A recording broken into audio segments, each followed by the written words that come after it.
ابقوا على تواصل دائم بآخر التطورات عبر موقعنا الإلكتروني www.rb2000.ps وصفحة الإذاعة المليونية على الفيسبوك راديو بيت لحم 2000.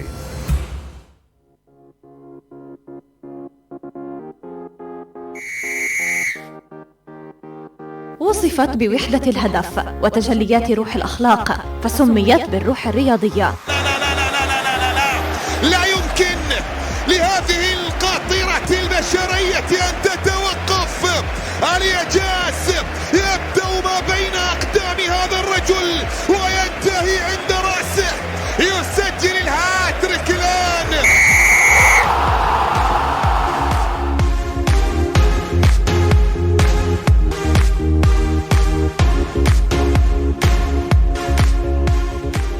الرياضة في ساعة، برنامج أسبوعي يأتيكم مساء كل يوم اثنين بدءا من الساعة 4، يستعرض أخبارا محلية وعربية وعالمية، من إعداد وتقديم عنان شحادة.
عناوين هذا العدد: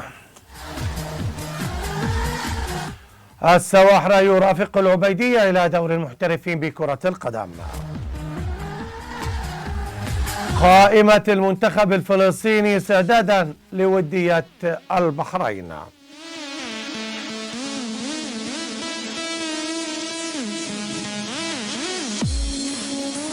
حضور مميز للأندية العربية في ربع نهائي كأس إفريقيا للأندية. برشلونة مرة أخرى يحقق الفوز على ريال مدريد. والقمة الإيطالية يوفنتوس على حساب إنتر ميلان. والأرسنال يسير بخطى ثابتة نحو اللقب ويفوز على كريستال بالاس. وقرعة دوري أبطال أوروبا بكرة القدم نهائي قبل الموعد. وبأخبار رياضية أخرى سنكون معكم بتفصيل لها خلال الدقائق القادمة. وبعد هذه العناوين نذهب الآن إلى التفاصيل. إذن نحييكم مرة أخرى أعزائي المستمعين والمشاهدين.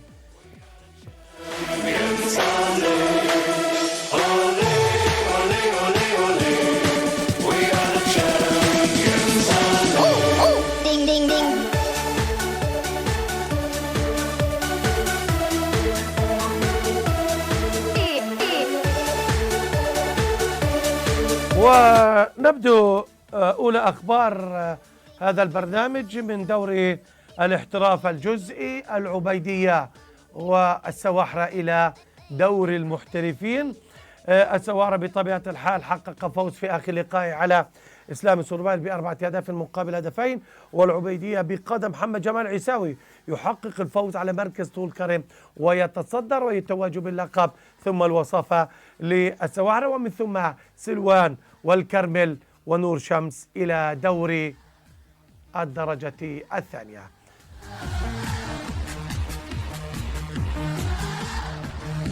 وبعد قليل سيكون معنا الكابتن نائل أسعد المدير الفني لنادي السوارة لنتحدث أكثر عن المشوار الذي بدأه مع الفريق خلال الموسم المنصرم.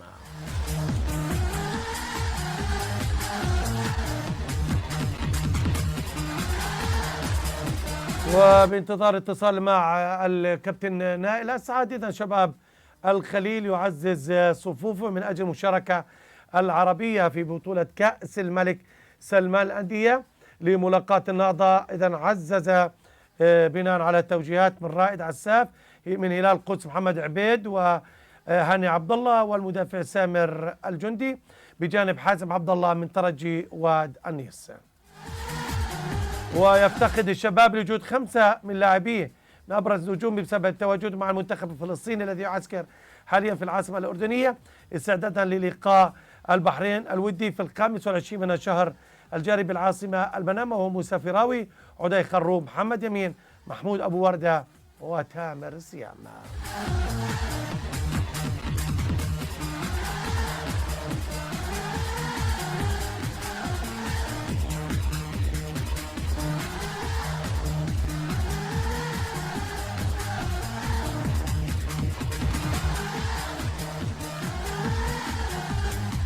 وبانتظار إذا الاتصال مع الكابتن نائل أسعد معنا الآن على الخبر. إذا تمكن الآن من الوصول إلى الكابتن نائل أسعد المدير الفني لنادي السواحل. كابتن نائل، مساء الخير ومبارك على هذا الإنجاز اللي قدت هذه السفينة إلى بر الأمان وصعدتم إلى دوري المحترفين لفريق يعني منذ سنوات تأسس، وهذه المرة الأولى سيكون في دوري المحترفين. تفضل. الله يسعد مساك كابتن عنان أخوي، ويسعد مساء المستمعين كلهم إن شاء الله. كل عام وأنتم بألف خير وحلول شهر رمضان إن شاء الله علينا. الحمد لله إحنا يعني عملنا واشتغلنا، والله بارك لنا في إنه نتأهل للاحتراف، وهذا زي ما حكيت أنت لأول مرة في تاريخ نادي السواحل الشرقية. لكن يعني لو وقفنا على هذا الإنجاز كيف يمكن أن نلخص كابتن نائل؟ كيف جاء هذا الإنجاز؟ كابتن يعني دائما لما بدك تعمل حاجة لازم تخطط لها وتعمل لها دراسة، والحمد لله احنا بجوز بعرفش اذا انت بتعرف السنة الماضية مش السنة هذه جيت عليهم بالإياب، كان بالذهاب مرتبة 9 يعني مهددين بالهبوط، والحمد لله اشتغلنا ورتبنا الامور اوراق الفريق واشتغلنا معهم السنه الماضيه، وكانوا الحصان الاسود وصلوا للمرتبه الثالثه. والسنه هذه الجماعه حكوا معي قالوا بدنا نضل معنا كمدرب وناويين نصعد للاحتراف. الصعود للاحتراف بده شغل كبير، وبصراحه اقول لك بدها الماديه تكون مريحه وموجوده، وما دام في ماده ومال تقدر توجد اللاعبين. يعني يعني رياضه من دون مال ما بتسوى. عندهم كانوا مقاتلين، اشتغلوا على انفسهم، ما كانوا يتغيبوا على التمارين. يعني بالمجمل المنظومه كانت تشتغل صح. المنظومه من جهاز فني، من اداره، من جماهير، الكل تعب، الكل سهر، اشتغلوا بالمنطلق انه يصعدوا، والحمد لله الله بارك لنا وصعدنا على الاحتراف. يعني كان في تعب اخوي عنان. يعني بس هذا مش الانجاز الاول، انت ايضا صعدت بالمكبر 2016 المحترفين. نعم يعني انت سائر بنجاح الحمد لله، هذا توفيق من رب العالمين. كل حاجه بدها اي عمل بده تخطيط وبده تعب وبده شغل كبير وخاصة لما تكون الإدارة يعني بصراحة إدارة السواحل كانت تشتغل الليل مع النهار، تلبي يعني ذللت العقبات 100%. على رأسهم طبعا أخونا كمال كنبر رئيس نادي. لأول مرة بشوف رئيس نادي بتابع كل صغيرة وكبيرة في موضوع الفريق، بيسهر عليهم ومعتبرهم زي أولاده بصراحة يعني، وهذا من أسباب النجاح يعني. يعني هل نائل أسعد نجح مدربا كما كان نجما في عالم كرة القدم؟ الله يا اخوي عنان اسئلتك يعني اسئلتك مباشره. شوف الحكم علي كمدرب مش راح انا اقدر احكم على نفسي، انت بتقدرش ها؟ لكن الجماهير والعمل والنتائج هي اللي بتحكم علي كمدرب. انت بتقول انا ما بقدر، لكن انا راضي عن نفسي كلاعب وكمدرب. طيب خلينا نشوف احنا اراء الاخرين. معنا الكابتن محمد عراقي الصحفي والناقد والمحلل. ابو حاتم مساء الخير. مساء الخير اخوي ابو سلوم، وبمسي على اخوي العزيز وصديقي وحبيبي الكابتن نائل اسعد وكله الف مبارك. الله يسلمك. يعني ابو حاتم سالته يعني هل نجحت مدربا كما نجحت كنت نجما في كرة القدم؟ قال والله هذا السؤال يعني انت بعض مرات تحرج، انا ما بقدر اجاوب عليه. ابو حاتم هل نائل اسعد نجح مدربا كما كان لاعبا؟ بصراحة من دون مجاملات. خلي لي اياه لنائل انت، خلي لي هذا اول شيء يسعد مساء. هذا صريح جدا يعني، مش راح يخجل مني ولا يخجل مني يعني. حبيبي نائل حبيبي، اول شيء انا نظرتي في اخوي نائل كلاعب وكمدرب دائما ثاقبه دائما، لانه ما شاء الله عنه كلاعب نجم الكرة المحلية وكمدرب مجتهد مثابر دائما يسعى للافضل، وانجاز السنه هاي مميز، والانجاز مع المكبر اللي حكيت عنه بالصعود كمان مميز، ولسه في ان شاء الله سنوات قادمه انه كمان يعني يكمل مثابره وعمل واجتهاد من اجل انجازات اخرى. وانا عندي هنا بعض الاسئله بسلوم بمعيتك لاخونا في صلب موضوع صعود السواحل بعد ما باركنا له. عندي 3 اسئله مهمات. السؤال الاول اخوي نائل، انه هل ترى انه مفتاح سر او من مفاتيح اسرار صعود السواحل هي ثبات نتائجه مع الفرق الاخرى اللي غير منافسه؟ ليش؟ لانه السواحل اخوي ابو سلوم واللي بيسمعونا لم يفز على عسكر ولا العبيديه ذهاب واياب بالمره، بمعنى انه تعادل مع عسكر مباراتين وتعادل وخساره مع العبيديه. صحيح. هل ترى اخوي نائل انه من مفاتيح التفوق على عسكر والتاهل انه ثبات نتائجك مع فرق الوسط الاخرى؟ هاي السؤال الاول. خلينا بالسؤال الاول، خلينا تفضل نائل.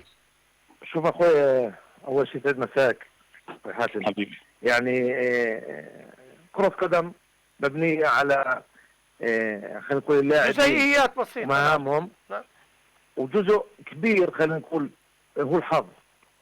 يعني اقول لك بصراحة يعني فريق العبادية اول شيء بنبارك له بالمناسبة هذه انه صعود للمحترفين. فريق عسكر ظل ينافس في فريق السواحل وفريق العبادية للربق الأخير. صحيح. لكن الحظ ساعد السواحل انه في المباراة الأخيرة لعسكر خسر من إسلامي صرباهر، وكنا احنا متفوقين عليه بنقطتين. النتائج تاعت عسكر في الأخير هي خدمت نادي السواحل وخدمتنا احنا بشكل كبير، لأنه العبادية كان صراحة يعني متفوق علينا كنتيجة بفوز وتعادل. صحيح. عسكر احنا وياه كنا متعادلين في المباراتين، فزي ما حكيت انت النتائج اللي احنا قدمناها مع الفرق الثانية الحمد لله يعني من دون خسائر هي اللي ساعدتنا، بالإضافة زي ما حكيت لك الحظ اللي ما خدمش عسكر وخدمنا احنا. السؤال الثاني اخوي بسلوم، انه كمان من مفاتيح الصعود اخوي نائل بعد اجتهادك انت والجهاز الفني والاداره شيء اكيد انه وجود عندك لاعبين اصحاب خبرات، بمعنى انه لما يكون مدرب عنده هدف معين ويكون عنده لاعبين اصحاب خبرات زي سائر كراعين وسامر حجازي وزهر شعبان وعمر عيسى واحمد الياس وخليل اشكراط وعمر شباني وفهد كنعان، اكيد وجود تشكيله فيها خبرات ريحت الكابتن نائل. صحيح؟ اكيد احنا شوف يعني بداية الموسم لما السواحل اجت تعاقد معي كمدرب، كان الموضوع شو بدهم هم، هل بدهم الثبات ام الصعود؟ قالوا لا احنا من الصعود ومن النافس. فهي عمليه المنافسه انت كمدرب ما دام، وانا حكيتها وبقولها دائما، في اي نادي اذا المال موجود انت بتقدر يعني كل العقبات تتخطاها صح بطريقه زي ما بدك انت، بالطريقه اللي بتشوفها مناسبه. ما دام المال موجود تقدر تحضر اللاعبين اللي انت بدك اياهم. انا خلينا كلها بصراحه يعني لاعبين بدون فريق بدون لاعبين خبره بكون في ضعف، في جزء من الضعف، يعني الا تلاقي في مشاكل. فكان عندي اللاعبين اللي من السنه الماضيه اللي هم زي سامر، زي احمد الياس، زي زهير شعبان. على فكره انا جبت يعني بجوز يحيى سباخي، خليت عنه في المرحله الثانيه يا كابتن. ما كملش يعني شعرت انه ممكن ما يساعدوني كثير، فقلت لهم الله يوفقكم في فرق ثانيه. لكن زي ما حكيت لك اخوي حاتم، فريق بدون لاعبين خبرات الا يكون فيه شويه مش راح يساعدوا المدرب. اللاعبين الشباب مش راح يساعدوا المدرب بالقدر اللي هو متوقعه منهم. يعني اللاعب الخبره شو بتحكي له بسمع منك، فاهم عليك، في تجارب بيقدر يلعب تحت ضغط اخوي نائل، بيقدر يلعب تحت ضغط. بالضبط. نعم. سؤالك الثالث ابو حاتم. اخوي سلوم، بدي اسمع راي الكابتن نائل في الاحصائيه الرائعه جدا للسواحري في الدوري الاحتراف الجزئي هذا الموسم. السواحري هو اقوى خط هجوم صحيح في دوري الاحتراف الجزئي للموسم الحالي برصيد 62 هدف، وثاني اقوى خط دفاع استقبل 17 هدف، بمعنى انه الفريق فاعل هجوميا وقوي دفاعيا. وهي احصائيه رائعه جدا بحطها بين ايدين الكابتن عنان ومستمعينه، وبدنا راي الكابتن نائل صاحب الانجاز بهاي الاحصائيه المميزه. لا ونسيت كمان انه الهداف رح نيجي بسؤال خاص لزهير، بس سؤال عن الاحصائيه هاي. شوف الحمد لله دائما التوفيق من رب العالمين. يعني اكون معك صريح بصراحه، يعني الاحتراف الجزئي السنه هذه كان يعني خلينا نقول محبط، وفي كثير شوائب في الاحتراف الجزئي وحتى الاحتراف الكامل. يعني بصراحه يعني الفرق بعد فتره من المباريات، خلينا نقول ما بين الذهاب والاياب، بعد الاياب مباراتين صاروا يشعروا اللي ثبت صار همه انه خلص هو ثبت، واللي هبط بقول لك انا ليش اروح على المباريات الانسحاب صحيح. هذه النقطة كانت سلبية حقيقة انسحاب بعد الفرق. يعني انا بصراحة يعني صار انجاز الحمد لله، وسواء طلع على المحترفين، لكن بصراحة ما استمتعت في دوري الاحتراف بالشكل المطلوب. يعني وكأنه فعلا في احتراف جزئي، او اقول لك حتى احتراف الكامل ما كان فيه استمتاع. يعني ما فرق يعني كانت تغيب على المباريات، كانت هذا الحكي بحكي لك اياه. بنرجع للنتائج او الاهداف او المباريات اللي لعبناها، قديش فزنا قديش، هذا بيدل على انه الفرق مش متساويه صحيح. بمعيتك اخوي سلوم، بمعيتك ومعية الكابتن نائل، معلش لما فريق يفوز عليه 8-0 9-0 صحيح بلا واخذ، يعني بصراحه يعني لا يستحق انه يكون في الاحتراف الجزئي. صحيح كلامك، وبالفعل هاي الفرق يعني هبطت للدرجه الثانيه. بدي احكي عن نقطه بدي امزجها اخوي بسلوم، نقطه الكابتن زهير شعبان اللي تألق وتوج هداف الدوري الاحتراف الجزئي ب20 هدف، وساعد اكيد الكابتن نائل والفريق باهدافه وتألقه الكابتن زهير. انا بس كابتن ابو حاتم حتى ننصف زهير شعبان احضر في مرحله الذهاب من الاياب من العام الماضي، وتوج هدافا لمرحله الاياب. ماشي بتذكر اخونا نائل. صحيح. بس اكمل، لان انا سؤالي من شقين. نعم. شق تألق الكابتن زهير وخبرته، الشق الثاني فني وبتعلق في الفريق وفي الكابتن زهير. انا اعتقد انه كمان اخويا نائل من ودي اسمع رايك من اسباب تألق السواحري، انه السواحري اهدافه في الخط الامامي توزعت على لاعبين ولا واحد فيهم راس حربي صريح، زي الكابتن زهير اللي هو الهداف مع عمر شباني ومعاه فهد كنعان، كلهم سجلوا اهداف لكن ولا واحد فيهم راس حربي.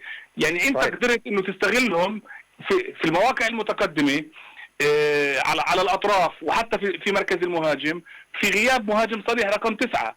وهي نقطه فنيه مهمه، انه الكابتن زهير اخذ هداف الدوري، هو مش راس حربة، وكمان اثنين اللي معاه اللي ساعدوه، فهد كان متألق وفي اوقات صار وغيره. بس زهير هاي النقطة. زهير لعب مهاجما صريحا. اوكي، هو مش راس حربة. نعم. هو يعني وظفه في مرة جناح ومرة راس حربي ونجح الكابتن نائل. فأنا بدي رأيه عن زهير وعن النقطة هاي اللي هي أنا أعتقد أنها مهمة. حلو. هذا آخر سؤالي لك أبو حاتم. تفضل. اتفضل أخوي نائل. مرة يعني تعبتك يا نائل، تعبتك. بالنسبة لزهير، أو خلينا نحكي عن زهير، لو تيجي على فلسطين كلها مهاجم صريح في الشيء ما في. مظبوط. يمكن واحد أو اثنين، خلينا نقول يعني ممكن تقول شهاب، ممكن تقول حمد مرابي، مرابي، ممكن تقول اللهم محمد زيد ممكن يعني حتى رامي مش مهاجم صريح يعني، بس بدي اعتبره مهاجم يعني ما في. فانت كمدرب بدك تعمل خلينا نقول توليفه وتملص حالك من كل هذه الامور في انك توجد توليفه ومين اللي بيقدر يهدف. انا الحمد لله فريقي كان منسجم مقاتلين، وبدوز انت حضرت لي كابتن حاتم اكثر مباراه صحيح، كتحضير للمهاجمين بالفرص كانت بالجمله صحيح، بس مين يجيب اهداف. فكثره الفرص زي ما قلت لك، ضعف الخصوم بصراحه اقول لك هي اللي بتخلي اللاعب يظهر وبتخلي اللاعب يبين. بالنسبه لزهير هذا الشاب انا بعتبره مظلوم اعلاميا. يعني انا اكتشفته في 2016 لما كنت على الاحتراف في الجو المكبر، جبته يلعب معي، ومن هذاك الوقت وانا بقول هذا الولد مظلوم، فيش حدا يعني مكتشفه. يعني حتى لما قبل ما يجي عندي في السنه الماضيه كان يلعب مع اهل الخليل. صحيح. كان يلعب مرات يلعب مرات يكون على الدكه. صحيح، ما كان واخذ وضعه معهم. صحيح بالضبط. طب ليش يا كابتن نائل ليش؟ هل يعني مدراء فنيين في ناس بقدروا لاعب واخرين ما بيعرفوا خبايا لاعب؟ بصراحه مش كل انا بديش يعني كل، والله اذا بدي احكي عن نفسه، مش كل المدربين في عندهم اكتشافات للاعبين. نعم. يعني زي ما كان لي الله يمسيه بالخير عامر خير مساعدي، قال لي يا كابتن انا اللي بحبه فيك انك انت تكتشف لاعبين. يعني على سبيل المثال المهدي عيسى انت اكتشفته. مهدي عيسى كان تقريبا شبه بدوش يلعب فوتبول، وانت تعرف يا اخوي عنان صحيح في الخضر ترك اللعب. لكن هذا الشاب انا دربت الخضر وكان ناشئ عمره 18 سنه، قلت هذا اللاعب لازم اجيبه لو على المكبر لو على اي فريق بروح عليه، لانه هذا في عنده حاجه. والحمد لله يعني الحمد لله صدقت في انه هذا الشاب ان شاء الله يساعد الفرق اللي بيلعب معها ويساعد المنتخب. صحيح. وصدقني، وانا مش عشان انت الحين من الخضر يقول لك انت بتحكي عن الخضر. في لاعبين الخضر، واخوي حاتم لازم في شاب مدافع معي لاعب اسمه احمد عوده. نعم احمد عوده صحيح. في عمر عيسى ابو علي صحيح. هذول لاعبين. في علي علي عيسى بيلعب مع اهل قلقيليه. هذول مظلومين اعلاميا.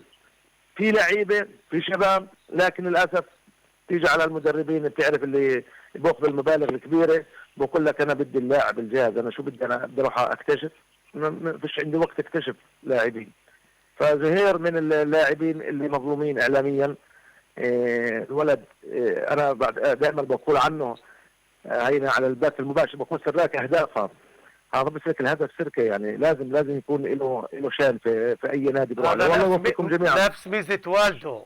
واعتقد الكابتن نائل اعتقد هذا الموسم والتألق اللي يعني قدمه زهير عوضوا عن مواسم مخيبه زي ما حكينا ومحبطه، ما اخذ وضعه مع بعض التجارب في دوري المحترفين.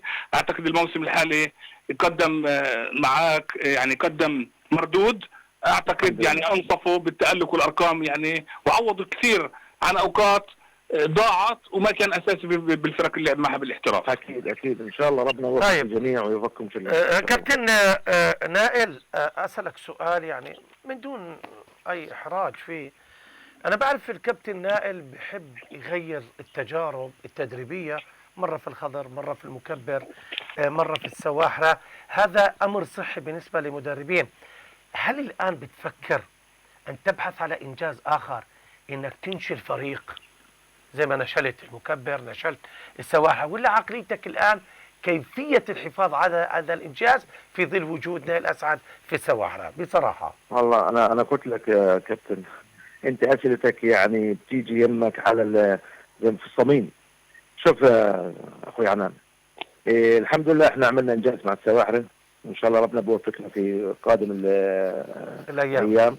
لكن حقيقة، وهذه كلمة حق تقال بالنسبة للسواحل. السواحل فريق طلع خلينا نقول زي الصاروخ من المناطق للدرجات العليا ب4-5 سنوات، وهذا تحسب لهم كإدارة. أنا أحكم معاي يعني فعلا بعد ما خلصنا الدوري قالوا شو الوضع، قلت لهم الحين جاي علينا رمضان، خلي الواحد يكون في هدوء، بعدها انتوا قعدوا، لأنه موضوع المالي راح يرهق أي فريق يعني زي ما كان رئيس النادي كمان كنبر قال الموسم هذا كلفنا 800,000 شيكل. قلت له إذا أنت بتفكر إنك أنت الصعود على الاحتراف راح تكون ب800، معناته أنت راح تهبط. أنت راح تكلف كمان كابتن يعني 1,600,000، مش أقل من هيك، عشان تثبت. نعم. فإذا هذا الوضع هذا كان في عندهم إمكانيات، واحكوا معي أنا مستمر مع السواحل. إذا ما كان في عندهم الإمكانيات زي ما حكيت أنت، نبحث عن إنجازات أخرى مع أي فريق بيكون عنده يعني بصراحة بتحكيها المقومات بصراحة يعني شوف، أنا الموضوع المالي كمعاش مش هذا نظرتي، بس أنا مش مستعد وأنا أحكيها على البث، مش مستعد كمدرب أروح بس عشان بدي أقبض معاش، بغض النظر الفريق يهبط ولا الفريق يفوز ولا لا. لازم تبحث على نتائج طيبة إلك والفريق اللي أنت بدك تروح عليه. أقول لك بصراحة يعني حتى الفرق، وأنا يعني بستغرب من الأندية إذا السنة هذه الدوري كمل، السنة الجاية ممكن ما يكملش، لأنه إذا السنة هذه 4 فرق انسحبت وفي فرق من الاحتراف ما جاتش على المباريات، السنة الجاية بقول لك مش راح نقدر نكمل، مش راح نقدر نبلش، حتى مش نكمل نبلش. نعم. فأنا يعني عتب على الاتحاد لازم ينظر في القضية هذه وشوف شو الحلول اللي بتقدر تساعد الأندية يطلعوا من هذه الأمور المادية المكلفة والباهظة. يعني أقول لك بصراحة، وهيني برضو على البث، إذا جبل مكبر أو السواحل الإدارتين هذولا بيتركوا أو بيستقيلوا، بيرجع الفريق 10 خطوات لورا، مش خطوات. سلام. صحيح. طب أبو حاتم، أخويا نائل، يعني أنت أعلنت أبو حاتم في نصف دقيقة لأنه وقت سرقناه، يعني إيش معرض ردك على أخونا نائل فيما طرحت، وأيضا في الإجابة الأخيرة؟ يعني أنا إذا ما فيش مقومات يعني ربما أكون خارج أسوار السواحل. لا، كلام كابتن نائل منطقي جدا، لأنه في عوامل للنجاح. عوامل النجاح هي استقرار إداري ومالي، هذا بولد استقرار فني. أما فيما يتعلق، بدي أحكي بشكل مختصر لأنه أنا دائما بحكي بشكل موسع في النقطة هاي. نعم. وأزعم يمكن أن أنا الوحيد في الضفة اللي بحكي فيها.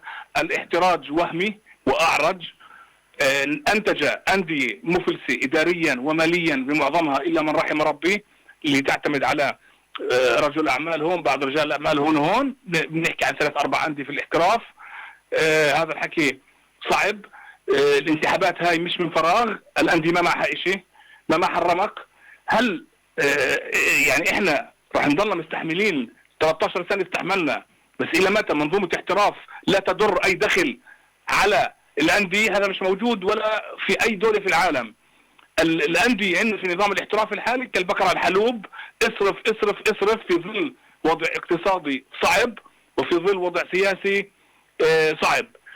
المنظومة يجب أن تدر دخل. هل معقول إنه بطولات فيش فيها مكافآت؟ هل معقول إنه العبيدية والسواحل يتعبوا السنة هاي ويصعدوا وما يلاقوا مكافآت مجزية، واللي أخذ بطل الدوري الاحتراف والوصيف، واللي أخذ كاس وصيف، واللي أخذ أبو عمار وصيف ما يلاقوا مكافآت مجزية؟ هاي إشي مرفوض ويجب أن يتغير عشان نغير الحال. والنقطة الثانية اللي مدموجة في النقطة الأولى، الاتحاد هو بقول لك انا مالك اللعبه، بديش حد يناقشني، لا بدي اعلام ينتقد ولا بدي انديه. يا سيدي انت مالك اللعبه، اوكي سوق الدوري. الاتحاد فشل ذريع في تسويق دوري المحترفين. بترجى في الشركه هاي والشركه هاي، ورجع اريد بفتات وباتفاقيه مجهوله ما حد بيعرف عنها، والانديه مش ماخده بسكتوها ب $15,000 وخد بجنش حق ملابس.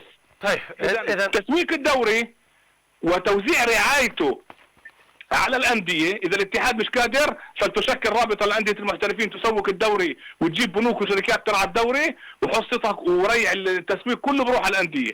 ويجب ان تكون البطولات المحليه لها مكافآت وتدر دخل طموح على الانديه، زي ما الانديه تصرف، الانديه مش قاعده على بنوك، مش قاعده على بنوك. طيب. هذا الوضع يجب ان يتغير. طيب بحاجه لحراك، والانديه ترفع صوتها، والاعلام كمان الصامت زي الانديه ينتقد وبجرأة لتصويب البوصله. طيب هذا رايي. هذا وصلت الرساله، لكن احنا بنشكرك عراقي لان في معنا ضيف اخرى شويه صحفي من الجزائر. احنا بنشكرك حبيبي على ما جئت به. لكن سؤالنا الاخير كابتن نائل، يعني في ختام هذا اللقاء، كابتن نائل لمن يهدي هذا الانجاز؟ الحمد لله رب العالمين. احنا الانجاز هذا بنهديه لكل جماهير السواحل، كانت السواحل الشرقيه او الغربيه، لانه الفريقين جبل مكبر الحمد لله بطل دوري المحترفين، والسواحل الشرقيه صعودا للاحتراف، في عمليا سنه جميله وسعيده للسواحل الشرقيه والسواحل الغربيه، وسنه اخذوها السواحل بامتياز يعني رياضيا. ودائما نقول الجماهير هم رقم واحد في اي دوري يقام ان شاء الله. ونائل اسعد، احنا بنشكرك، احنا اثقلنا عليك شويه، بس شو بدي اسوي؟ بتعرف صاحبك حبيبك ابو سلوم دائما انت حراري وانا شويه بعض مرات بثير، بس لكن هذه قناعتي في شخصيتك الكبيره وصراحتك وعدم يعني الخنوع لمن ليس له حق في صاحب الانجاز. انت انجزت واشدت، وان شاء الله احنا سنقف امام انجاز اخر لنائل اسعد يراهنوا على فشل نائل من دون ما نذكر الاسماء. خلينا راهنوا على فشلك ولا لا؟ خلينا قبل ما نختم. مضبوط؟ ايش بترد على اللي راهنوا على الفشل بدقيقه؟ النتائج هي اللي بتبين هل هذا المدرب بيقدر يقدم شيء او ما بيقدر. النتائج اللي بتحدد. زي ما بدايه المقابله قلت لك مش انا اللي بحكم على نفسي، النتائج والجماهير هي اللي بتحكم. الحمد لله. احلى نائل اسعد المدير الفني نادي السواحره. اشكرك. انا بدي اشكرك يا سيدي ومبارك وكل عام وانت بخير. دير بالك رمضان شوي، انا بعرفك عصبي، مع رمضان ربما تزيد العصبيه. ها اكيد. اشكرك اخوي. حبيبي اخوي تحياتي. يسعدنا. كل عام وانتم بخير، واخونا ابو حاتم كل عام وانتم بخير. احنا طلنا والله لقاء حلو جدا مع اخونا ابو حاتم اللي شاركني ايضا بطرح الاسئله، واخونا نائل ايضا اسعد اللي هو صريح بصراحه. انا بعد قليل سنطير بكم الى من؟ الى الجزائر الحبيبه اللي الكل الفلسطيني بحبها. سيكون معنا هناك انيس مزيان، مزبوط ولا لا؟ سيكون معنا انيس مزيان الصحفي في تلفزيون الجزائر الرسمي، سيكون معنا هناك. نتحدث عن دوري ابطال افريقيا بكره القدم ان شاء الله بعد قليل، ولكن نتحدث الآن عن القرعة، قرعة أبطال أوروبا، ولا ثقيلة شوية يعني. جات المرة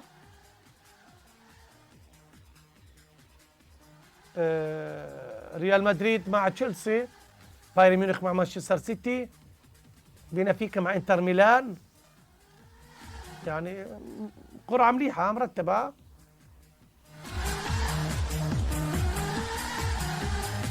وعندما نتحدث أيضا معنا الآن إذا معنا أخونا وحبيبنا واللي دائما نقول لهم كل الاحتراف، إخواننا في الجزائر الحبيبة. إذا أخونا أنيس مزيان، مساء الخير. مساء الخير اخي العزيز، مساء الخير لكل الجمهور الرياضي الكريم وللشعب الفلسطيني الشقيق. طمنا اول شيء، الجزائر بتعرف مكانتها بالنسبه للشعب الفلسطيني دائما، يعني في كل بيت موجود هناك علم، في مدرجاته دائما العلم يعني متوج، الجبهة المكبر توج بدوري محترفين، رفعوا صورة هواري بومدين والأعلام الجزائرية. هذا يعني أعتقد تجسيد هذه العلاقة التاريخية منذ يعني استقلال الجزائر، ونعتبر بأن الجزائر هي بوصلة حقيقة للشعب الفلسطيني فعلا. فإن شاء الله يا سيدي تكون الجزائر بخير، لأن إذا الجزائر بخير فلسطين ستكون بخير. احنا فقط نتعرف أول شيء على أخونا أنيس مزيان اللي بسمعنا. مين هو أنيس مزيان قبل أن ندخل في حديثنا؟ تفضل. اولا شكرا جزيلا على الكلمات الافتتاحيه التي كانت من القلب. هو شعور متبادل، الحب والعلاقه الاخويه، العلاقه الوطيده بين الجزائر وفلسطين تفوق الجانب الرياضي وتتعدى الاحوال الرياضيه والاحوال السياسيه والاجتماعيه. هي علاقه وطيده وعلاقه تاريخيه، يعني الحب متبادل. والله صراحه كل إنجاز يحدث في فلسطين إلا وتكون الفرحة في الجزائر، والعكس صحيح. الإنجازات الجزائرية تقابلها فرحة في الشوارع الفلسطينية. معك أنيس مزيان، صحفي في القسم الرياضي بالتلفزيون الجزائري العمومي، مباشرة من الجزائر العاصمة، وبالتحديد من مقر تلفزيون الجزائر. أنت الآن في التلفزيون؟ أنت موجود هناك؟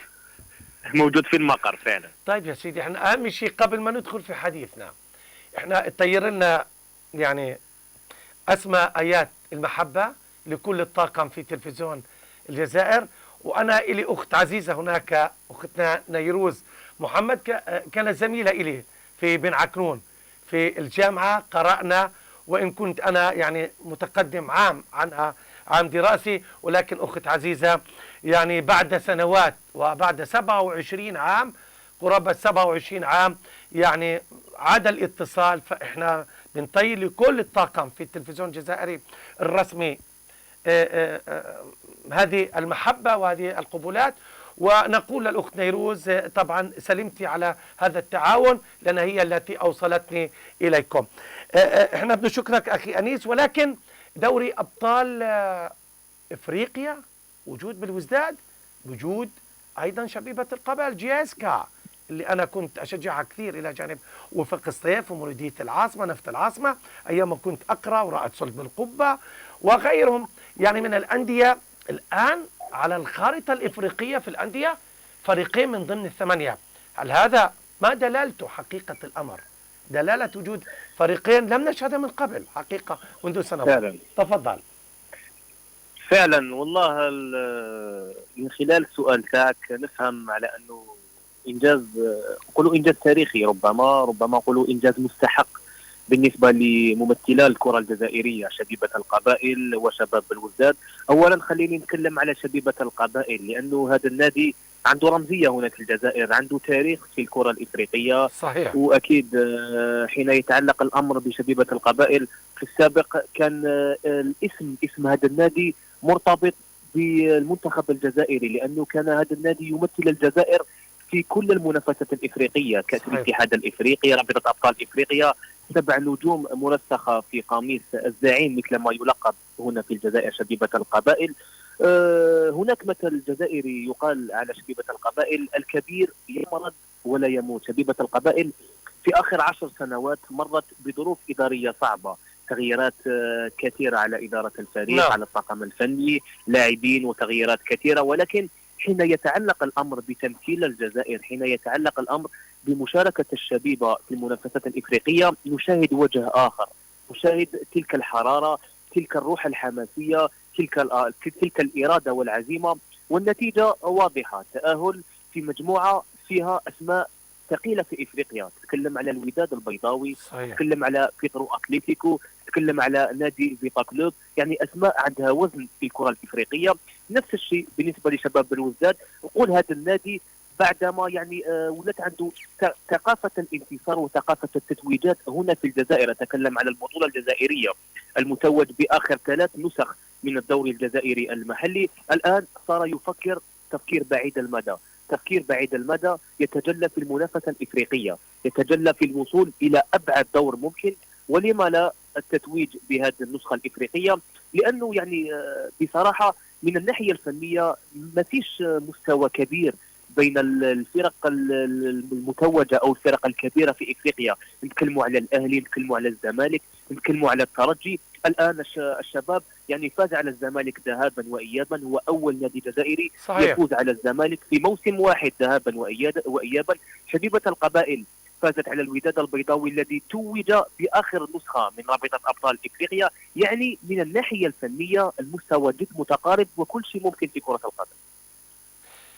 ولكن هل تعتقد أخي أنيس يعني أن بالوزداد وشبيبة القبائل سيذهبان إلى يعني أدوار متقدمة غير ربع نهائي؟ هل يمكن أن نشهد الآن فريق جزائري في النهائي بصراحة بعد آخر ظهور لوفاق الصيف؟ نعم فعلا والله بصراحة باش نتكلموا بلغة صريحة ويفهمها الجمهور الجزائري والجمهور الفلسطيني وكل الجمهور العربي، خلينا نقول لك باللي الكرة الإفريقية ليست مرتبطة فقط بالمستوى الفني، أو خلينا نقول لك أن المنافسات الإفريقية لا تقتصر على المستوى الفني أو الفوز داخل أرضية الميدان.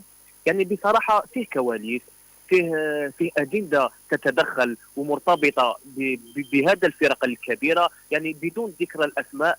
فيه ظروف أخرى تتحكم في تتويج هذا النادي باش تكون عندك هذيك الشخصية، شخصية نادي كبير، يعني شخصية النادي اللي نقولوها بصريح العبارة ما يكونش عنده ظلم من الجانب التحكيمي، يعني يلعب بأريحية خارج ميدانه. لازم تكون قوي، لازم تكون مؤثر في الهيئات الرياضية الكبرى. الآن شفنا أنه الجزائر يعني في السنوات الأخيرة كان عندها ضعف من جانب الممثلين في الكرة الإفريقية في نعم مضبوط، تفضل. نعم قلت لك أنه في آخر سنوات الجزائر كان عندها ضعف بالنسبة للممثلين في الساحة الإفريقية. أتكلم على الاتحاد الإفريقي لكرة القدم، وهذا انعكس سلبا على المنتخب الجزائري الذي تعرض لظلم تحكيمي. ليس فقط المنتخب الجزائري، شاهدنا كل الأندية التي تمثل الجزائر في المنافسات العربية أو الإفريقية تتعرض لظلم تحكيمي واضح. آخر مشاركة لشبيبة الثورة تعرضت لظلم تحكيمي ربما غريب، وربما الصورة وحدها من توضح.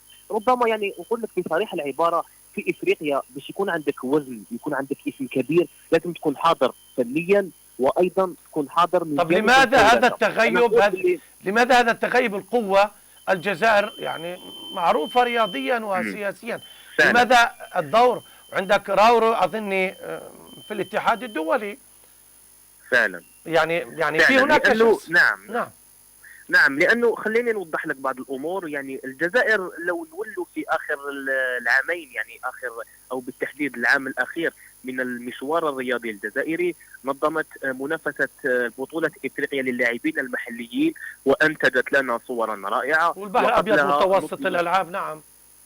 نعم الألعاب المتوسطية في وهران، وبعدها الكأس العرب لأقل من 17 عاما التي أقيمت في ولاية مستغانم وولاية سيك في معسكر. كل هذه التظاهرات، كل هذه المنافسات جاءت لمحاولة إعادة الاعتبار للجزائر، وإعادة إعادة الاعتبار للجزائر من الناحية التنظيمية، من ناحية المكانة داخل الأبواب الإفريقية. أتكلم عن الاتحاد الإفريقي لكرة القدم. خليني نقول لك بشكل مباشر على أنه الجزائر يعني السبب المباشر اللي خلى الجزائر يعني يكون عندها غياب أو يكون عندها حضور ضعيف في هذه اللجان الإفريقية الكبرى هي التغييرات المتكررة بالنسبة لرئيس الاتحاد الجزائري لكرة القدم.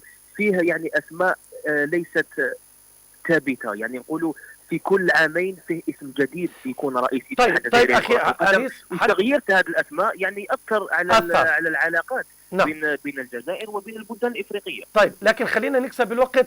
قضية الكرة الجزائرية يعني في الفترة خاصة الدوري الجزائري يعني ليس بالدوري المنافس والقوي. ما سبب ذلك؟ لغياب الإمكانيات المادية، الإمكانيات الاحتراف الإدارية؟ ماذا يجري الآن في الكرة الجزائرية؟ معنا 3 دقائق.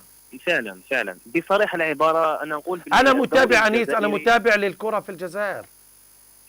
فعلا والله الكرة الجزائرية يعني نقول لك باللي من ناحيه المواهب فيه مواهب كبيره موجوده بالجزائر، والدليل على انه هذه المواهب حينما تنتقل وحينما تجد تلقى الظروف المناسبه في اوروبا يعني تفعل العجب. شاهدنا بوداوي، شاهدنا بن سبعيني، كلهم تكونوا في الجزائر. صحيح. بالنسبه للدوري الجزائري يعني نقول لك بلي هو اكيد دوري جزائري محترف من ناحيه العنوان، ولكن من ناحيه المضمون فيه امور غير منطقيه. ليش؟ يعني فيه ملاعب ما عندهاش هذيك الجوده وهذيك المؤهلات، يعني ما فيهش يعني الارضيات صالحه، يعني بصريح العباره يعني باستثناء الملعب اللي اقيم في رويبه مجددا. نعم يعني بصريح العباره ما فيش تلك الملاعب او تلك الظروف التي يعني تخلي اللاعب يلعب باريحيه. ايضا من ناحيه التسيير الاداري لبعض النوادي ما فيش قوانين اداريه ثابته. يعني شوفوا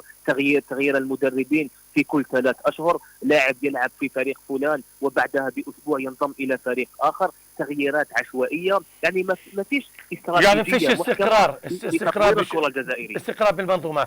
طب سؤالنا قبل معنا دقيقتين، انيس انت ايش من فريق بتشجع في الجزائر؟ فقط أعد سؤال يعني مثل فريقك المفضل في الجزائر مين؟ نعم، الفريق اللي انت بتتابعه في الجزائر شكون انت اللي بتتابعه؟ والله يعني بصريح العباره انا بالنسبه كصحفي في التلفزيون الجزائري يعني نشجع كل الفرق التي تمثل الجزائر. ربما راح اكون معك دبلوماسي، نقول لك باللي انه حاليا نشجع الشبيبه لانها تمثل الجزائر في رابطه الابطال، ونشجع شباب الوزداد لانها تمثل الجزائر ومتاهله في رابطه الابطال، ونشجع اتحاد الجزائر التي تمثل الجزائر في كاس الاتحاد الافريقي. يعني بالنسبه للصحفي، بالنسبه للاعلامي يجب ان يكون محايد، لانه في الجزائر وخاصه يعني نتكلم لك على المجتمعات العربيه، يعني بس تقول الفريق اللي تشجعه راح يكونوا عندك ضغوطات نفسيه، راح يكون عندك امور سلبيه، ولو انه هذا الامر يعني في الدول المحترمه هو امر عادي جدا. أنا في عام 2019 أنا كنت في مقر نادي جيسكا، زرنا شبيبة القبائل المقر، وفاق الصيف زرت هذا القلعة الكبيرة في عام 2019 يعني. احنا أنيس بوزيان، حقيقة الأمر احنا سعدنا أن تكون معنا عبر هذا الأثير للمرور عبر أثير راديو بيت العام 2000 من قلب مدينة السيد المسيح، أين تقع كنيسة المهد، وهذا مولد السيد المسيح، وهذا التسامح وهذا الأخوة والمحبة. ولكن بدنا كلمة أخيرة منك كصحفي إلى كل مستمعي راديو بيت العام 2000. والله شكر متبادل، الشعور متبادل. يعني خليني ما نتكلمش بالجانب الرياضي، خليني نتكلم بأنيس كإنسان، كمواطن جزائري. يقول لك باللي هذا المواطن الجزائري عنده حب قوي للمجتمع الفلسطيني، يعني هو تأكيد العلاقات التاريخية الموجودة بين الجزائر وفلسطين. صراحة يعني أنا والله نفرح بعد كل إنجاز يقام هناك في فلسطين من كل الجوانب، جوانب سياسية، اقتصادية، رياضية.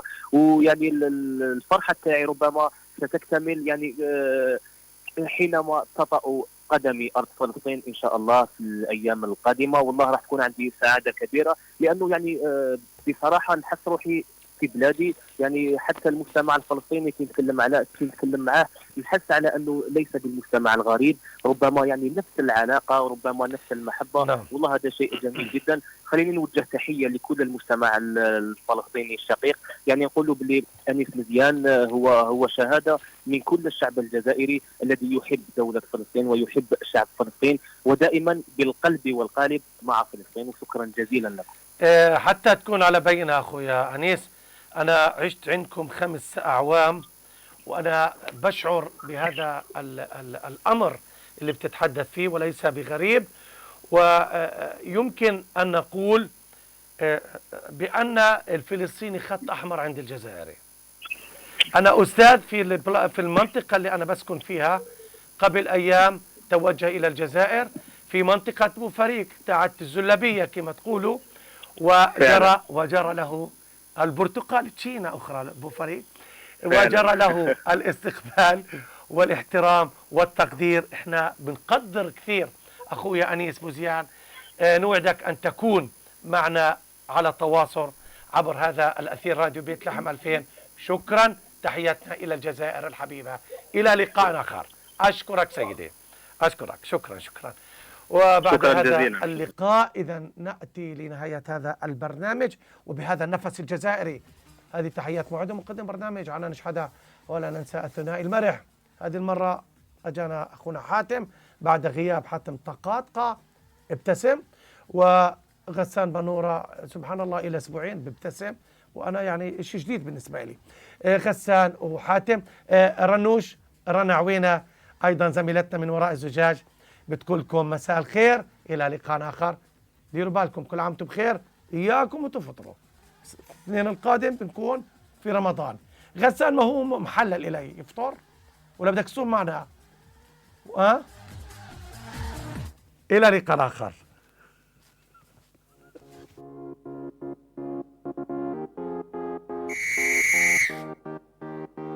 وصفت بوحدة الهدف وتجليات روح الأخلاق، فسميت بالروح الرياضية. لا يمكن لهذه القاطرة البشرية أن تتوقف. اليجاس يبدأ ما بين أقدام هذا الرجل وينتهي عند رأسه، يسجل الهاتريك الآن.